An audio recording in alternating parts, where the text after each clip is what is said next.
Tidak. Oke, Assalamualaikum warahmatullahi wabarakatuh.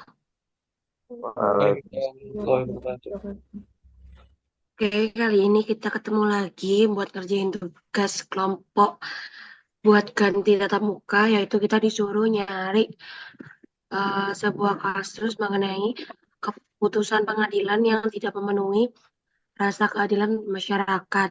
Dan di sana juga kita disuruh menjawab dua pertanyaan. Nah, seperti yang kita udah diskusikan juga di grup, kita kan kemarin setuju buat ngambil kasus korupsi Tata Niaga Timah tahun 2024 dengan judul Keadilan Hukum dalam Penanganan Kasus Korupsi, Studi Kasus Tata Niaga Timah di Indonesia tahun 2024. Itu gimana menurut kalian? Itu 2024 kan? Iya, Karena emang kalau dari kronologi sebenarnya kasus ini tuh dari 2014. Cuma sidang terakhirnya 2024. Yang lumayan lama nih kasus berjalannya. iya. Terus juga aku kemarin baca kan yang bikin nggak adilnya tuh karena vonis yang dijatuhkan tuh nggak sesuai dengan apa yang mereka lakukan gitu loh. Ya, berarti emang Makanya puncak kan masalahnya di 2024.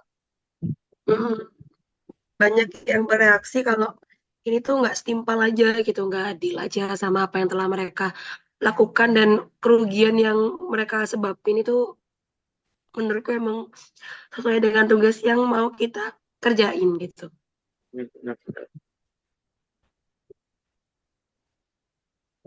Nah, karena kita juga udah ngelis di grup yang disediakan sama ketua kelas itu kan, akhirnya mungkin aku langsung ke pembagian tugas aja karena aku yakin karena udah baca beberapa referensi mengenai kasus tersebut. Jadi nanti itu di tugasnya bakal ada latar belakang mengenai kasus, lalu rumusan masalah ini adalah pertanyaan yang diberikan sama Bu Murni yang kita disuruh jawab, lalu ada tujuan dan manfaat pastinya, terus ada pembahasan dan kesimpulan dan saran. Dan juga jangan lupa referensinya juga dicantumin. Nah, itu kalau menurut aku pengerjaannya itu hampir sama kayak waktu itu kita remedi yang ngerjain apa ancaman nasionalisme kalau nggak salah. Jadi di latar belakang rumusan tujuan manfaat tuh ada Davin, terus di pembahasan tuh ada 3 orang, Nisa, Akmal, sama Fania. Kesimpulan saran tuh ada aku. Terus di rumusan masalah itu juga tinggal nyantumin pertanyaan yang udah dikasih sama Bu Murni aja Davin. Gimana? Oke, ntar tinggal Yang lain, dimodifikasi aja. ya benar. Siap-siap. Yang lainnya gimana guys? Aku ada usulan buat di pembahasan. Kan pertanyaannya Bu Murni itu cuma dua. Itu Hmm, yang pertama kan mengapa itu bisa terjadi? Berarti kan asal usulnya. Sama ya. eh, Ya. peran negara. Jadi kan itu ibaratnya kayak awal dan akhir kan. Gimana kalau misalnya ditambahin dampak biar urutannya jelas. Jadi di awal tuh asal usul Hmm, itu, terus dampaknya di kedua, sama yang terakhir ke peran negara. boleh sih. Biar jelas juga, nggak cuman dari satu sisi lah, Isan. Jadi runtun dan lebih rinci aja penjelasannya mengenai Tapi dari kita mana tetap sisi highlightnya keadilannya, di terus pertanyaan Bu juga Murni dari ya. korupsi juga. Iya, tetap.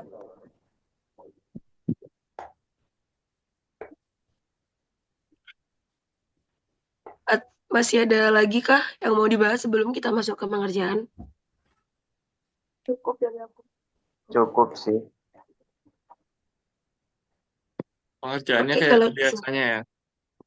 mm, Oke, oke. kalau cukup mungkin bisa langsung dikerjain ya teman-teman biar efisiensi waktu juga.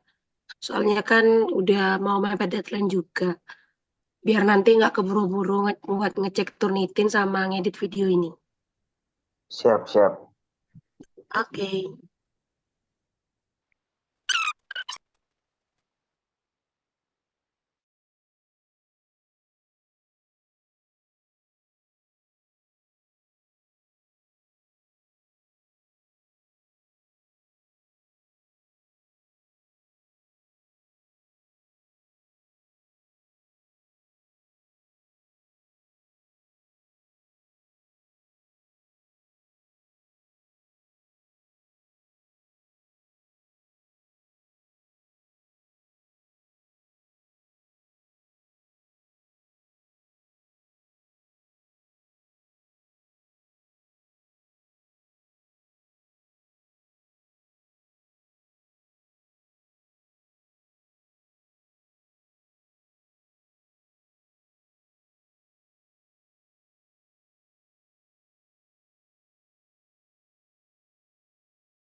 Guys, kalau Zoom-nya udah mati, nanti em, diselesaikan dulu. Habis itu setelah selesai bisa ngomong di grup, terus Zoom lagi kita review yang udah kalian kerjain ya.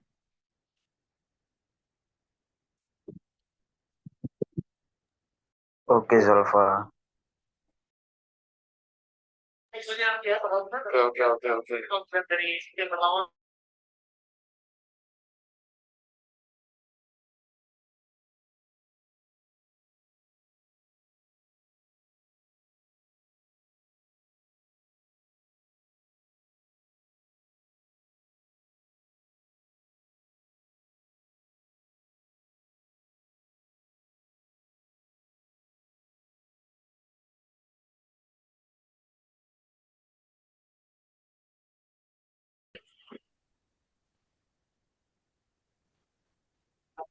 Oke, halo guys. Kembali lagi. Ini kan udah selesai semua ngerjainnya. Mungkin bisa kita review atau jelasin dari individunya untuk yang udah dikerjain. Dimulai dari latar belakang, Davin. Oke, dimulai dari aku dulu ya. Di bagian latar belakang ini, aku membahas beberapa poin. Yang pertama itu pengertian dari korupsi itu apa, terus penelitian yang mengungkapkan kayak apa sih dampak dari korupsi itu, terus apa membahas lebih ke kasus korupsi Tata Niaga Timah itu, terus penanganannya, cuman masih dasar-dasar aja gitu. Yang dari rumusan masalah, yang pertama itu mengapa korupsi di PT besar seperti Tata Niaga Timah dapat terjadi. Yang kedua, apa dampak ketidakadilan hukum terhadap masyarakat. Sesuai yang diomongin sama Akmal tadi kan ditambahin di bagian rumusan masalah dampaknya gitu. Yang ketiga, bagaimana peran negara dalam menjamin kepastian hukum. Tujuannya yang pertama, mengidentifikasi serta menganalisis berbagai faktor yang mendorong terjadinya praktik korupsi di perusahaan-perusahaan besar seperti PT Tata Niaga Timah. Yang kedua, menganalisis pengaruh ketidakadilan hukum terhadap masyarakat dan dampaknya terhadap masyarakat Indonesia. Dan yang ketiga itu memberikan saran kepada perusahaan yang mengenai penerapan sistem pengawasan dan tata kelola yang lebih efektif untuk mencegah praktik korupsi. Dan yang terakhir itu manfaat. Yang pertama, menyediakan wawasan yang lebih mendalam mengenai penyebab dan konsekuensi korupsi di perusahaan besar.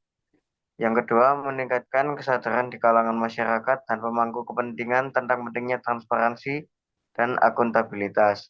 Dan yang terakhir itu memberikan kontribusi terhadap pengembangan kebijakan publik serta praktik tata kelola yang baik untuk mencegah korupsi.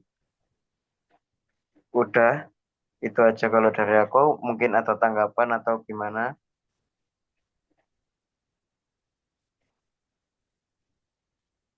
Oke, dari aku sih cukup. Mungkin dari teman-teman ada tanggapan. Ya, cukup. Oke, kalau cukup mungkin bisa lanjut ke poin pembahasan yang pertama. Oke, aku mulai dari poin pembahasan yang pertama, 2.1, yaitu untuk menjawab soal nomor satu. Jadi ketidakadilan hukum dalam kasus korupsi PT Timah ini, di sini aku bagi menjadi dua poin. Yang pertama, karena ini kasusnya panjang, dari 2014 sampai 2024, jadi aku rasa perlu mencantumkan kronologinya secara singkat. Jadi, pada tahun 2015 sampai 2018 terjadi maraknya penambangan tipe guys. Penambangan ilegal di wilayah PT Timah. Namun pejabat perusahaan kian menjalin kerjasama dengan pemilik smelter swasta untuk membeli biji ilegal. Lalu pada tahun 2018, pengusaha menggunakan perusahaan boneka untuk menampung dan menjual bijinya ke PT Timah tadi. Terus pada tahun 2018 sampai 2022 itu eh, koruptor-koruptor di PT Timah ini menjalin hubungan ke internal pejabat. Lalu pada tahun 2023 sampai 2024, Kejaksaan Agung itu mulai menyelidiki kasus ini hingga akhirnya pada 2024 persidangan digelar terhadap tersangka atas dugaan korupsi dan penambangan ilegal. Lalu untuk menjawab pertanyaan tadi, kenapa hal itu bisa terjadi? Aku ambil sebagai jadi 4 poin. Yang pertama, lemahnya pengawasan pemerintah dan aparat penegak hukum.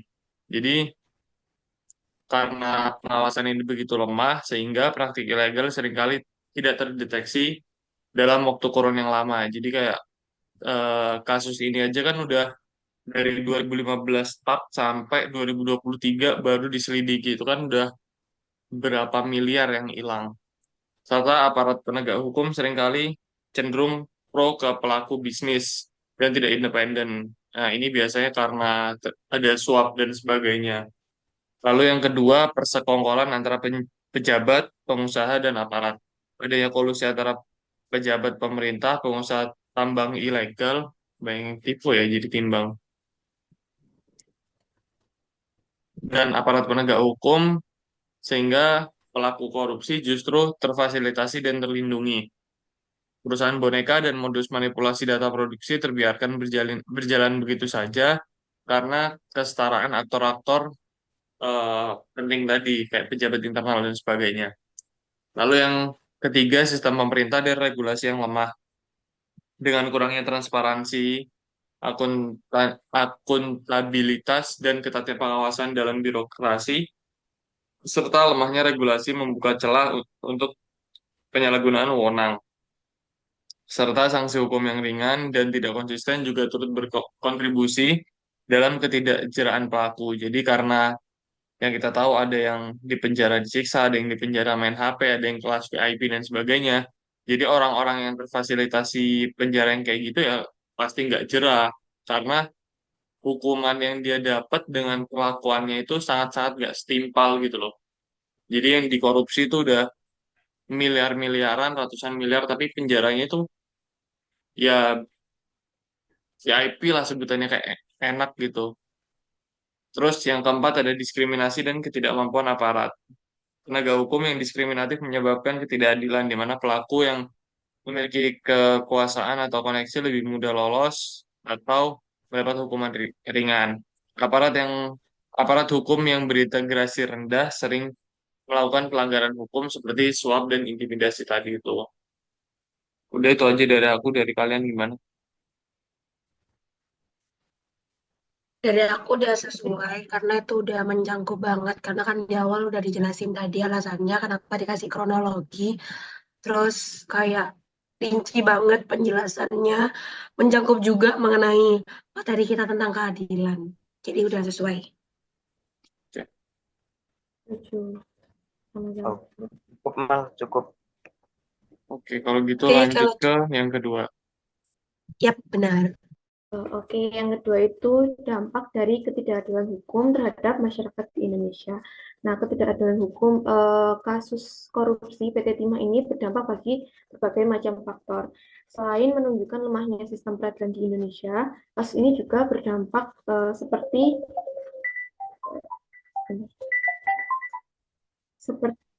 menurunnya kepercayaan masyarakat terhadap lembaga dan penegak hukum. Jadi, eh, kepercayaan publik ini menurun karena kan PT Timah sendiri ini merupakan lembaga dari pemerintah BUMN. Jadi adanya kasus korupsi ini menunjukkan bahwa pemerintah eh, tidak melakukan pengawasan secara tegas kepada lembaganya. Kemudian ketidakadilan sosial. Jadi ketidakadilan sosial ini jika ketidak ketidakadilan sosial jika misalnya sumber daya yang tersedia itu seharusnya bisa dinikmati oleh seluruh masyarakat, namun pada kenyataannya ini hanya dapat dinikmati oleh sekelompok individu yang terlibat korupsi. Selanjutnya yang ketiga yaitu kerusakan moral dan etika. Jadi karena uh, hukuman yang diberikan kepada orang yang terlibat dalam korupsi ini dianggap rendah oleh masyarakat, sehingga masyarakat menganggap bahwa korupsi ini dapat dimaklumi dan perlahan ini bisa menimbulkan nilai kejujuran di masyarakat perlahan-lahan hilang. Dan jika dihubungkan dengan ketidakadilan sistem hukum di Indonesia itu, jadi karena tindak pidana korupsi yang dianggap terlalu ringan dan tidak sebanding dengan kerugian yang dialami negara, membuat turunnya kepercayaan masyarakat terhadap lembaga penegak hukum dan lembaga terkait. Dalam kasus ini juga, lembaga terkait merupakan BUMN sehingga menurunkan kepercayaan masyarakat juga kepada pemerintah dan karena kurangnya transparansi dan pengawasan. Selain itu, karena ketidakadilan hukum yang dilakukan pengadilan dengan memberikan vonis ringan pada kasus korupsi, membuat masyarakat menganggap bahwa tindak korupsi merupakan sesuatu yang dapat dimaklumi dan diterima. Mungkin itu aja dari aku. Ada tambahan mungkin dari teman-teman? Dari aku cukup. Dari aku udah cukup nih, karena udah jelas banget poin-poinnya udah dijelasin mengenai dampaknya dari segi keadilan, dari segi masyarakatnya dan korupsinya juga udah masuk semua.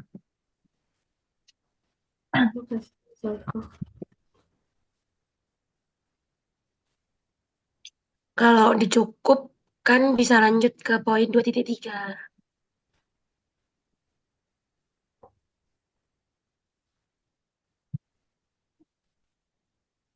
Oke, selanjutnya yang 2.3 ini peran negara dalam menjamin kepas apa di tulisannya?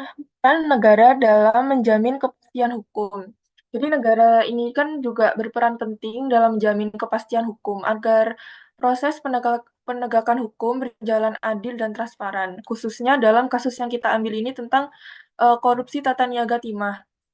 Jadi juga ada beberapa lembaga seperti KPK dan pengadilan itu juga harus bekerja profesional tanpa intervensi agar pelaku korupsi ini bisa diadili dengan tegas dan transparansi. Selain itu juga partisipasi masyarakat ini juga diperlukan untuk menjaga kepercayaan publik. Maka dari itu kan edukasi kepada masyarakat ini sebenarnya perlu dan penting untuk meningkatkan kesadaran dalam mengawasi korupsi dan mendukung pengelolaan sumber daya alam yang berkelanjutan. Jadi dengan cara itu tadi, negara ini dapat memberantas korupsi dan melindungi kepentingan bersama demi kesejahteraan masyarakatnya itu sendiri. Itu dari aku. Mungkin dari teman-teman. Jadi aku cukup karena itu udah menjabarkan banget mengenai peran negara untuk mengatasi kasus ini dan juga ada unsur keadilannya juga kan karena itu sebagai poin highlight kita di tugas kali ini. Jadi dari aku cukup. Mungkin dari yang lain, Cukup. kalau dirasa cukup mungkin bisa lanjut ke poin saran dan kesimpulan.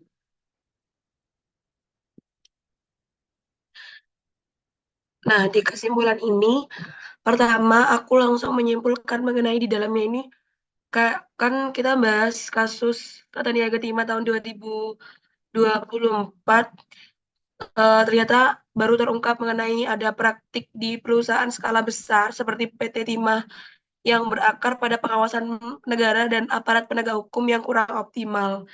Jadi harusnya di sini tuh dari mereka lebih memperhatikan lagi mengenai tata kelolanya. Terus uh, dari kasus ini tuh dampaknya kan begitu besar seperti yang tadi udah sempat dijelasin di poin 2.2. Dan negara ini kan juga memegang peranan yang cukup vital dalam mewujudkan kepastian hukum melalui penegakan aturan yang tegas, terbuka, dan tanpa pandang bulu. Jadi harusnya solusi yang dapat diusulkan itu bisa menyangkut mengenai pembenahan birokrasi untuk meningkatkan transparansi dan akuntabilitas tadi yang sempat disinggung sama Akmal. Lalu juga adanya pendidikan kewarganegaraan yang menekankan urgensi keadilan, integritas, dan partisipasi aktif dalam mengawasi korupsi dan memastikan kepastian hukum yang adil yang dapat tercapai dan agar kembali membawa kepercayaan publik gitu biar pulih dan percaya akan kasus hukum percaya akan hukum di Indonesia. Mungkin itu sih dari kesimpulan dari kalian, ada sanggahan atau ada yang perlu dibenahi. Kalau dari aku cukup sih, karena kesimpulannya sudah mencakup dari yang kita bahas di pembahasan. Sudah cukup. Iya, dari aku Oke, juga kalau cukup. cukup. Oke, makasih teman-teman. Kalau cukup aku lanjut ke saran. Nah, di saran ini aku ngasih 3, yaitu jelas yang pertama itu penguatan institusi dan hukum.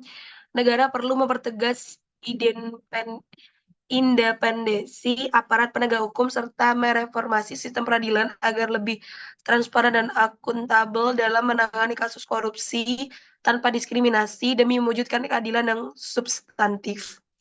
Yang kedua itu adanya pendidikan dan kesadaran warga atau masyarakat, mengintensifikasikan pendidikan kewarganegaraan yang fokus pada nilai-nilai anti korupsi, keadilan, dan partisipasi publik untuk membangun kesadaran kolektif serta mendorong peran aktif masyarakat dalam mengawasi potensi praktik korupsi. Dan yang ketiga itu pengelolaan yang baik dan transparan. Ini tuh biasanya tertuju untuk seluruh lembaga, bisa perusahaan atau seperti halnya Dewan Perwakilan Rakyat itu sendiri. Intinya dalam skala lingkup yang di dalamnya tuh melibatkan negara gitu loh. Di sini aku juga menjelaskan mengenai pengelolaan perusahaan yang baik mendorong implementasi prinsip-prinsip tata kelola perusahaan yang disiplin dan transparansi dalam pengelolaan sumber daya alam, termasuk mekanisme pengawasan yang melibatkan partisipasi masyarakat sipil untuk mencegah penyalahgunaan wewenang dan praktik korupsi. Mungkin itu saran yang dapat aku berikan di kasus ini. Dari kalian ada yang perlu diperbaiki atau ada saran lainnya? Kalau dari aku sudah cukup. Soalnya contoh yang kayak di poin kedua itu pendidikan dan kesadaran warga, yang dimana sudah dijelasin di pembahasan kalau pendidikan tentang korupsi ini sangat penting gitu. Dari aku sih cukup. Oke, ada lagi kalau udah cukup. Mungkin itu tadi mengenai pengerjaan kita di tugas kali ini. Sebelum aku tutup, mungkin habis ini bisa langsung diturnitin. Kalau udah diturnitin, mungkin videonya bisa diedit dan segera diupload di YouTube. Buat bisa langsung di-up di MMP. Dari Mau apa teman-teman, MMP? apakah ada pesan-pesan? Kenapa, Akmal? Siapa yang mau apa MMP? Ya, aku agak sedikit trauma mengupload di FMP karena salah waktu itu. Tapi aku bisa bantu untuk upload foto-foto Turnitin, tapi aku ngupload di FMP aku tidak berani, guys, karena aku takut salah lagi. Iya, sama. Aku uploadin YouTube. Siapa yang upload MMP? Iya, aku yang upload MMP. Oke, terima kasih Nisa menolong. Masih adakah yang mau ditanyain atau cukup teman-teman?